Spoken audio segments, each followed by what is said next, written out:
Mayor election Karachi के election को मुतनासिक करार दे दिया गया। उनकी जानिब से कहा गया कि हम नताइज कबूल नहीं करेंगे, अपना कानूनी और आईनी हक इस्तेमाल करेंगे। तो आप क्या समझते हैं कि वो अपना कानूनी और आईनी हक इस्तेमाल करते हुए मतलूबा नताइज हासिल कर पाएंगे जो वो चाहते हैं? बिस्मिल्लाहिर्रहमानिर्रहीम नहमदुहु व नुसल्ली व नुसल्लिमु अला रसूलिहिल करीम। माशाअल्लाह पाकिस्तान में जमहूरियत जो है वो बड़ी तरक्की कर रही है और कल का कराची का जो इलेक्शन है उसने वाज़े कर दिया है कि जमहूरियत पाकिस्तान में कितनी मजबूत हो रही है।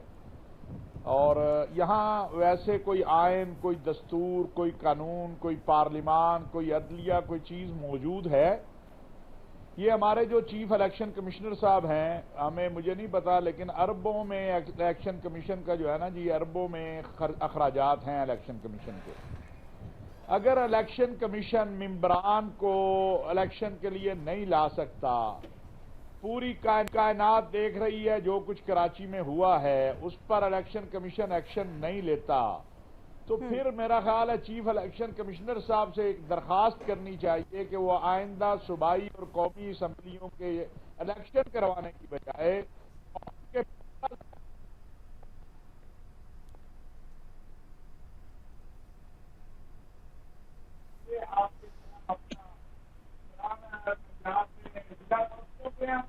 लेंगे।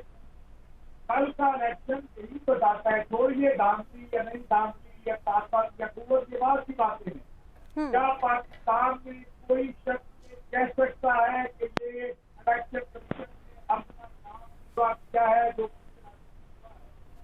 और अगर नहीं किया तो फिर भाई कौन सा पैसा क्यों जाया कर रहे हो? सीधा सीधा सिलेक्ट कर दिया करो कि ये है सारे कौन बिचारी का पैसा भी बचे, वक्त भी बचे। और लेकिन अगली एक बात की है कि ये असूल की जगह जमात इस्लामी से भी एक सवाल है कि एक तरफ आप इमरान खान साहब को चोर कहते हैं, एक तरफ आप इमरान खान साहब के ऊपर करते हैं, दूसरी तरफ आप उनके साथ इत्तेहाद बनाते हैं। क्योंकि इस्लाम जो है वो भी इत्तेहाद बनाती है। असूल जो आप हमें बताते हैं या कोई कानून जो हमें बताते हैं या बताते हैं, सारा यार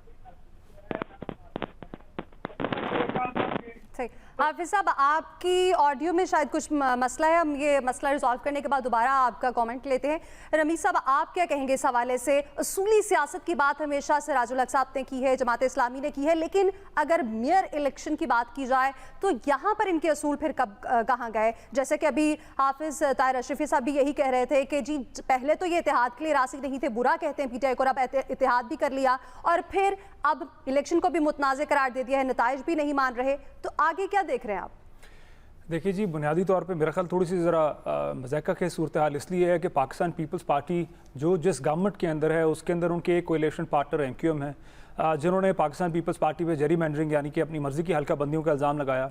दूसरे कोएलिशन पार्टनर इनके पाकिस्तान मुस्लिम लीग नवाज़ है, जिन्होंने पाकिस्तान पीपल्स पार्टी पे अपने ठप्पे से जानी के जाली वोट डलवा के अपना कैंडिडेट का जितवाने का इल्ज़ाम जो है आज़ाद कश्मीर पर लगवाया।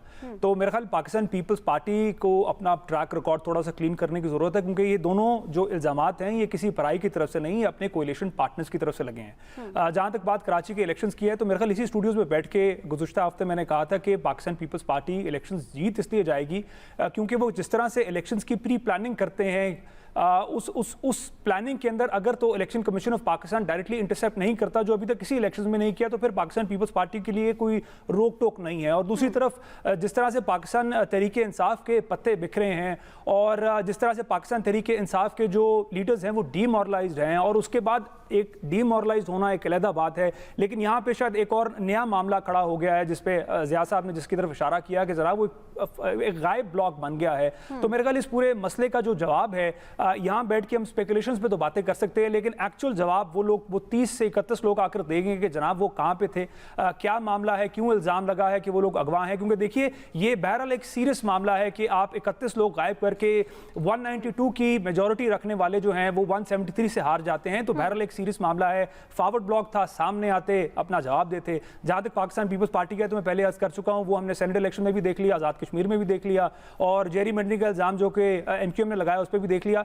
तो मेरा ख्याल है इलेक्शन कमीशन ऑफ पाकिस्तान में हमें ज़्यादा हैरान होने की ज़रूरत नहीं है। जिस तरह से तारिक अशरफी साहब ने कहा, जिस तरह उन्होंने पंजाब के इलेक्शंस के अंदर रोल प्ले किया, KPK के इलेक्शंस के अंदर रोल प्ले किया, तो मेरे ख्याल चीज़ें खासी ऑब्वियस हैं। लेकिन अब चूंकि मामला it's going forward to the next elections और इस नेक्स्ट इलेक्शंस में किसका क्या पावर शेयर होगा उस तरफ जा रहा है, तो इसलिए अब मामला हमें थोड़े ज़्यादा कॉम्प्लिकेटेड नजर आ रहे हैं। पहले एक तरफ ये सारे थे और एक तरफ पाकिस्तान तहरीक इंसाफ थी, इसलिए हमें कुछ चीज़ें सिंपल नजर आती थी। अब चूंकि ये इंटरनल डिवाइड है तो इंटरनल डिवाइड में हमें ज़रा ये टग ऑफ वॉर नजर आ रही है इस वक्त। सही, बिल्कुल ऐसा ही है। हाफिज साहब, आप क्या कहेंगे कि जमात इस्लामी क्या अब अपने मतलूबा नताइज हासिल कर पाएगी? क्योंकि बहुत सारी जमातें आई, हमेशा हर इलेक्शन को मुतनाज़ करार दिया जाता है, कोई आज तक इलेक्शन ऐसा नहीं है जो कोई मीनोन तस्लीम किए गए हों जिसके नताइज, तो अब आप आगे क्या होता देख रहे हैं? देखें, गुजारिश ये है कि जमात इस्लामी अगर अपने उनको जो मेंबर मिले थे उसी पे कायम खड़ी रहती तो जमात इस्लामी का वकार, इज्जत इससे ज्यादा बढ़ता। इलेक्शन कमीशन ने जो कुछ किया, ये नहीं कि ये इलेक्शन कमिश्नर, हमेशा हमारा जो इलेक्शन कमीशन है वो ताकतवर, जो आप देखें पैसा इस्तेमाल करते हैं जो इलेक्शन में 25-30 करोड़ रुपया लगाता है MNA, 15-20 करोड़ MPA लगाता है। अब तो ये भी क्या कभी किसी एक को नाहल किया इस बुनियाद के ऊपर? आप देख लें सारा कुछ। अब ये एक हफ्ते से मीडिया सारा कुछ दिखा रहा था ना कि जो हो रहा था, इलेक्शन कमीशन की जिम्मेदारी थी कि वो इंश्योर करता कि भाई ये खरीदो फरोख्त और ये सारा कुछ, ये बाजार लगा हुआ जो गलत है सही है, या उसकी तहकीक करता और करके कहता ये गलत बोल रही है, जमात इस्लामी वाले गलत बोल रहे हैं, पीपल्स पार्टी वाले गलत बोल रहे हैं।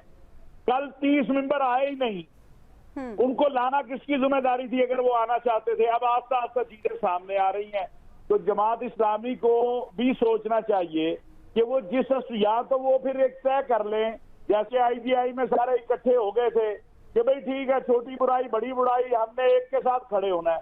एक तरफ आप इमरान खान साहब और उनकी पार्टी को ऐसी तैसी करते हैं, दूसरी तरफ आप उनके हलीफ बन जाते हैं कराची के अंदर। तो ये ऐसा, या जमीयत उलमा इस्लाम की तरह आप सियासत करें ना, मौलाना फजलुर रहमान की सियासत की तरह सियासत करें। वो कहते हैं कि जी हम तो सियासत कर रहे हैं, हम मुस्लिम लीग नून के हलीफ उनके साथ खड़े हैं, PDM हमने बनाई है। आप अपने जो असूल और मंशूर है उससे भी हटते हैं और फिर ये सारा कुछ होता है।